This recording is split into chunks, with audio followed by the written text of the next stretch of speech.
Hello guys, welcome to my YouTube channel PCB corner. मैं Dheeraj sir आपके सामने फिर से स्वागत करता हूं, वेलकम करता हूं। ठीक है, आज जो इंफॉर्मेशन है, आज की जो खबर है वो बहुत ही इंपॉर्टेंट है। चाहे गांव घर से भी कोई बच्चा देख रहा हो, चाहे शहर से देख रहा हो, चाहे वो दिल्ली मुंबई से देख रहा हो, हर एक बच्चे के लिए, हर एक अभिभावक के लिए ये न्यूज जो है वो बहुत ही इंपॉर्टेंट है।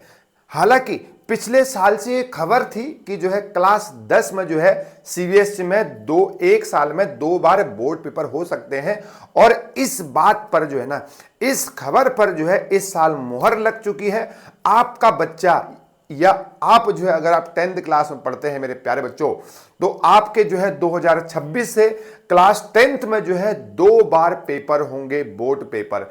एक तो आपका मिड फेब में होगा, मतलब फरवरी के 15, 16, 17 के आसपास होगा, और दूसरा पेपर जो है, दूसरा सेशन जो है बोर्ड एग्जाम का, वो आपका मेरे प्यारे बच्चों मई में चलेगा।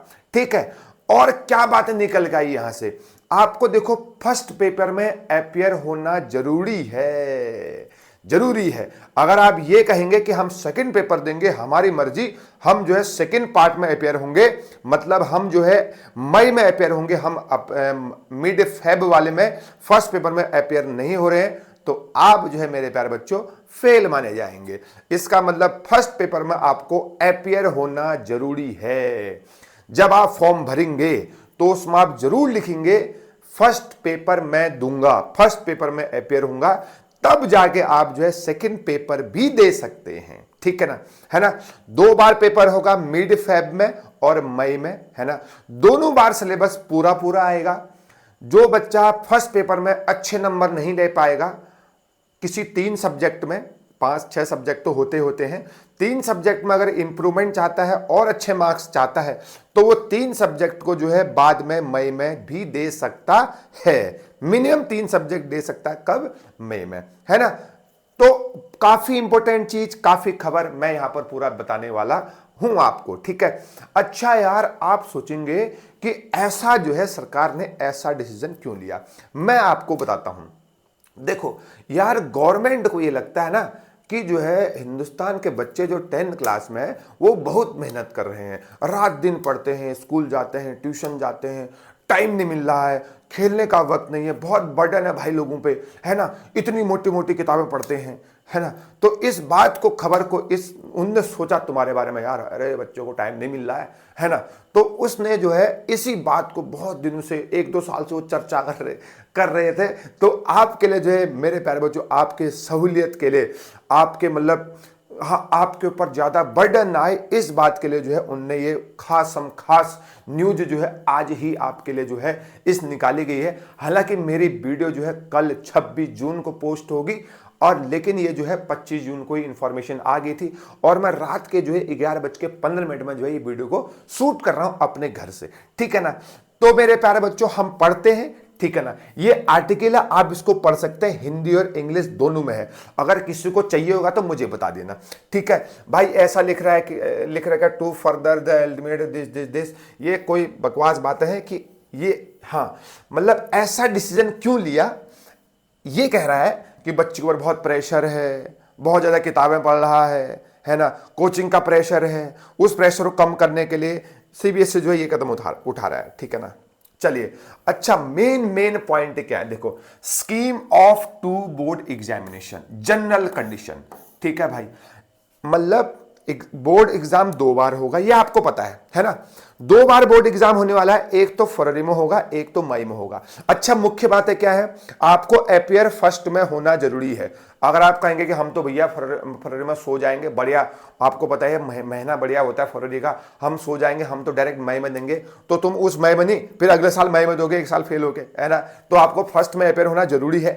समझ में आया नहीं है? फर्स्ट में अपियर होना जरूरी है। उसके बाद अगर आप एक को दुख में अगर कम नंबर भी आगे, अगर फेल भी हो गए, तो मई में आप दोबारा दे सकते हैं। ये इंपॉर्टेंट बात है। ठीक है, तो पढ़ देता हूं जो भी इंफॉर्मेशन उन्होंने दी है।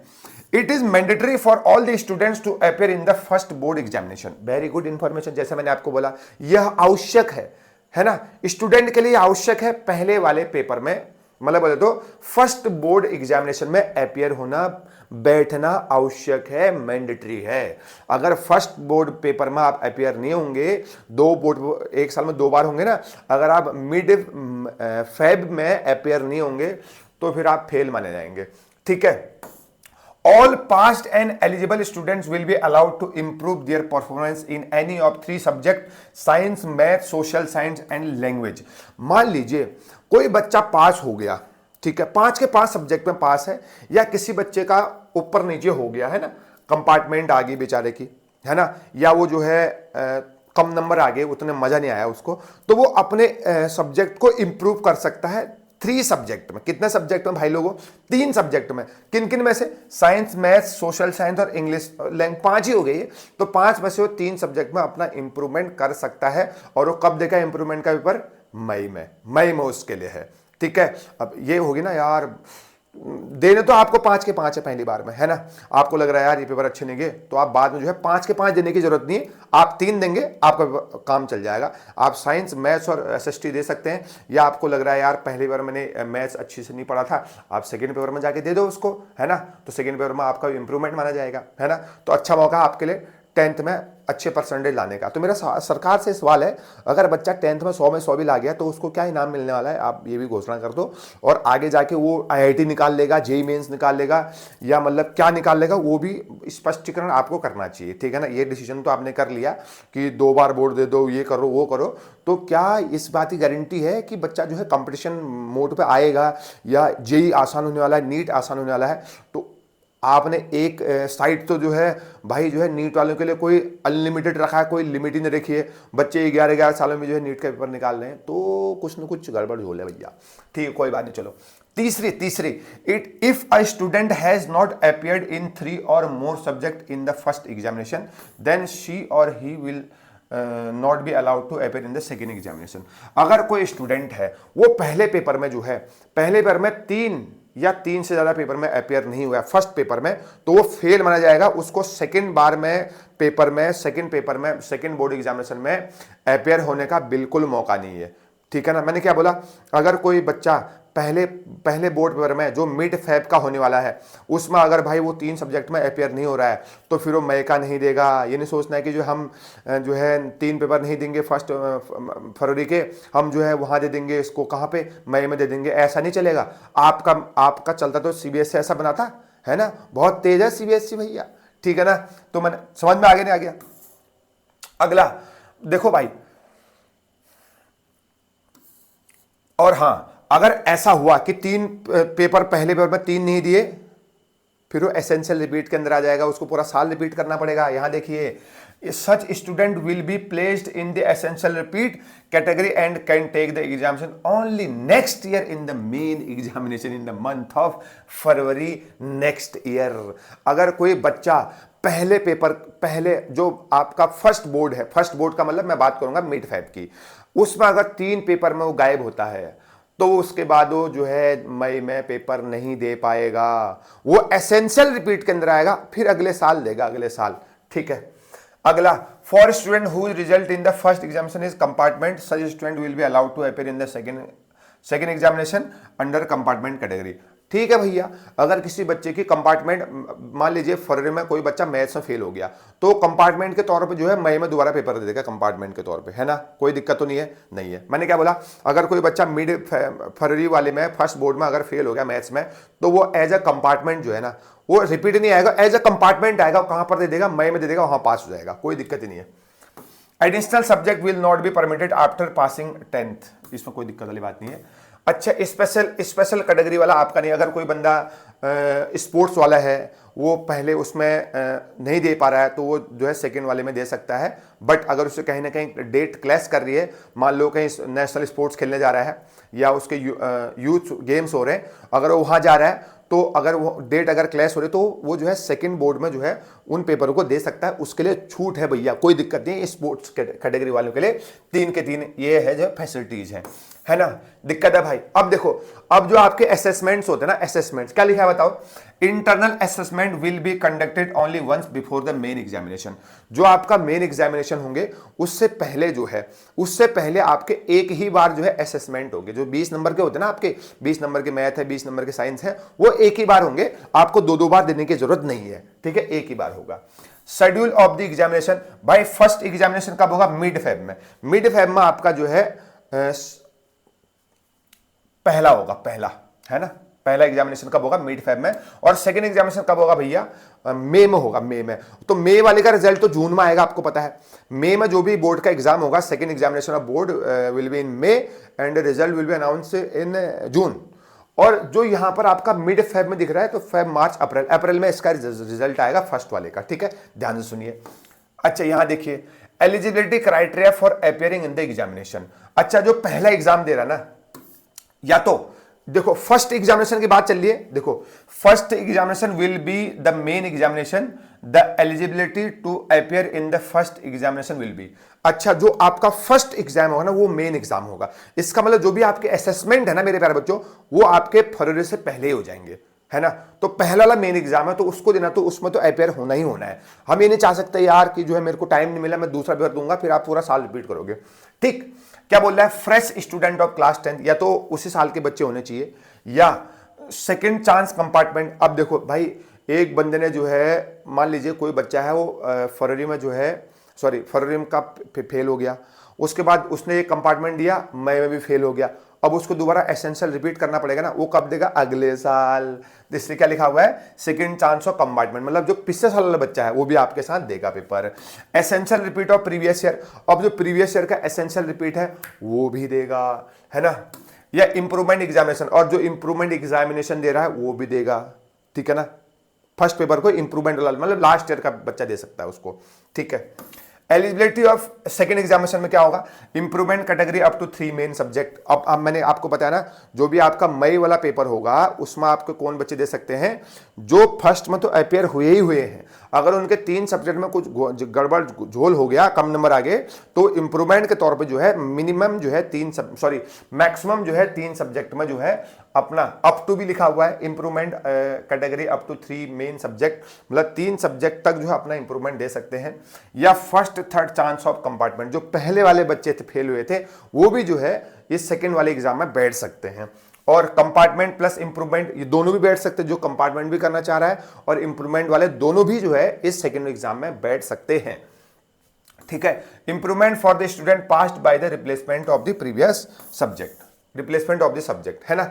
अब भाई आपको पता है, कोई किसी सब्जेक्ट को रिप्लेस करना चाहता है, वो भी जो है इस एग्जाम में, सेकेंड वाले एग्जाम में बैठ सकता है। लेकिन फिर बता रहा हूं, पहला एग्जाम को, मेन एग्जाम को देना जरूरी है मेरे प्यारे बच्चों, ठीक है ना। सिलेबस क्या रहेगा आपको पता है, दोनों के लिए फुल सिलेबस रहेगा, very important. Both the examination will be conducted on the full syllabus meant for the year. The scheme of the studies and scheme of the exam will remain the same, है ना भाई। मतलब बोले तो same तरीका रहेगा, कितने MCQ आएंगे, क्या रहेंगे, सेम रहेगा, वही फुल सिलेबस होगा। मतलब इसका मतलब है, जो भी आपका फरवरी में एग्जाम होगा उसमें भी आपके पूरा सिलेबस आएगा, और मई में भी पूरा सिलेबस आएगा।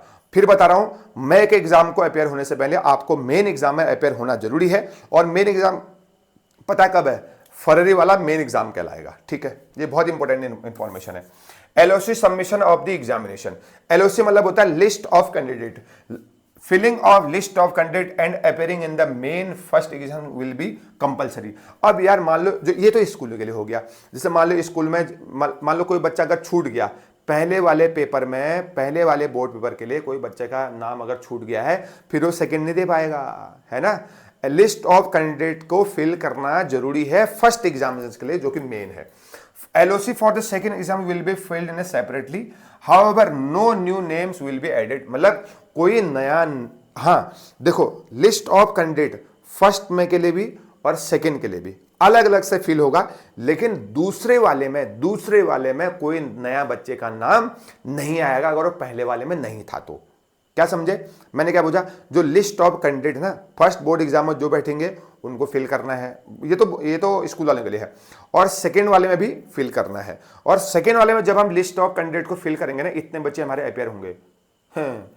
एक चीज और, अगर किसी बच्चे ने पहला पेपर नहीं दिया है, फिर वो दूसरा पेपर नहीं देगा। अगर पहले वाले में उसका नाम नहीं था तो दूसरा वाला नहीं देगा, सिंपल सा फंडा है, ठीक है।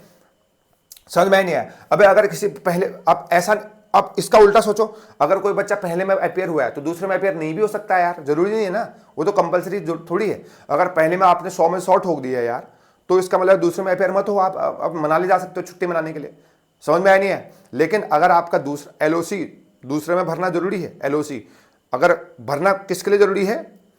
जो इंप्रूवमेंट देना चाहता है या जो कंपार्टमेंट देना चाहता है। समझ में आया नहीं है? बहुत इंपॉर्टेंट इंफॉर्मेशन। और कोई नया नाम ऐड नहीं होगा।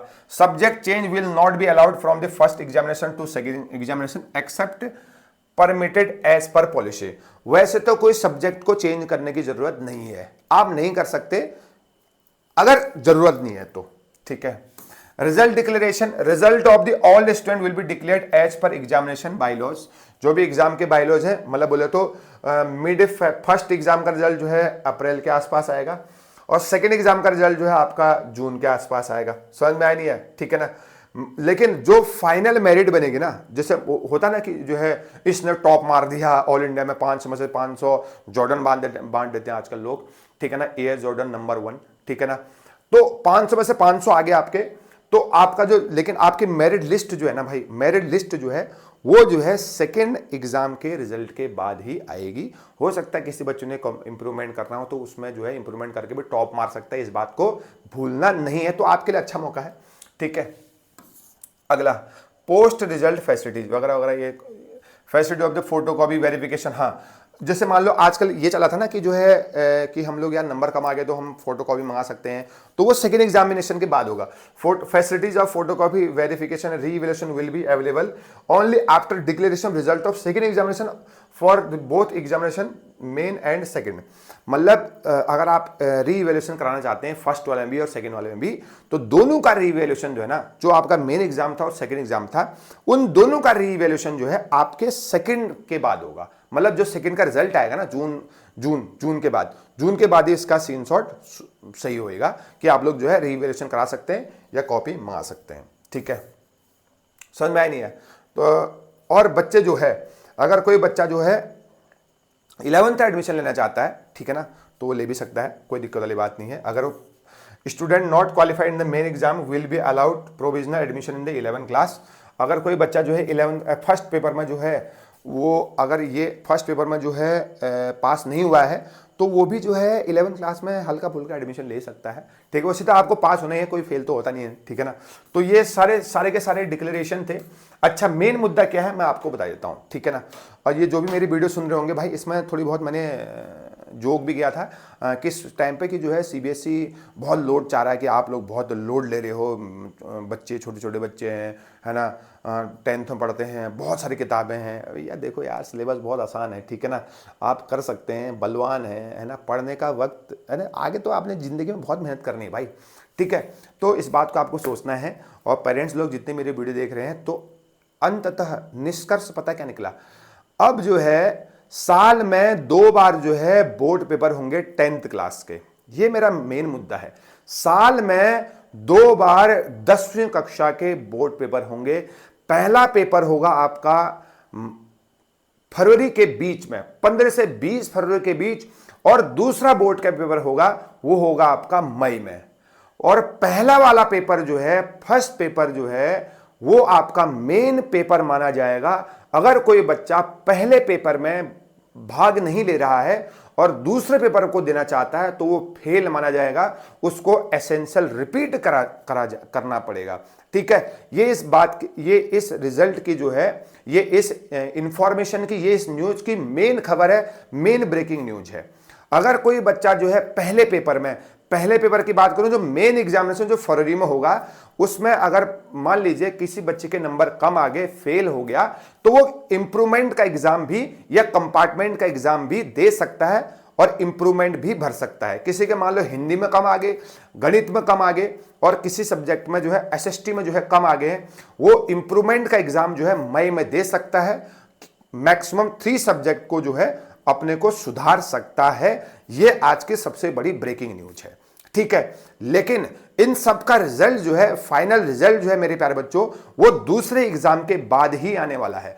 फाइनल रिजल्ट जो होता है ना, आप कहते हैं कि इसके बच्चे ने टॉप मार दिया, ये दोनों रिजल्ट को मिला के मतलब जैसे आपने दोनों बार हिंदी का पेपर दिया, एक में आपके 60 नंबर आ गए, एक में आपने 100 ला दिए, तो आपके 100 जुड़े जाएंगे, है ना। ऐसे आपने जो है इंप्रूवमेंट वाले में भी और मेन वाले में भी जो भी आपका बेस्ट स्कोर होगा वो आपका माना जाएगा और उसी के हिसाब से जो है लास्ट मेरिट बनेगी।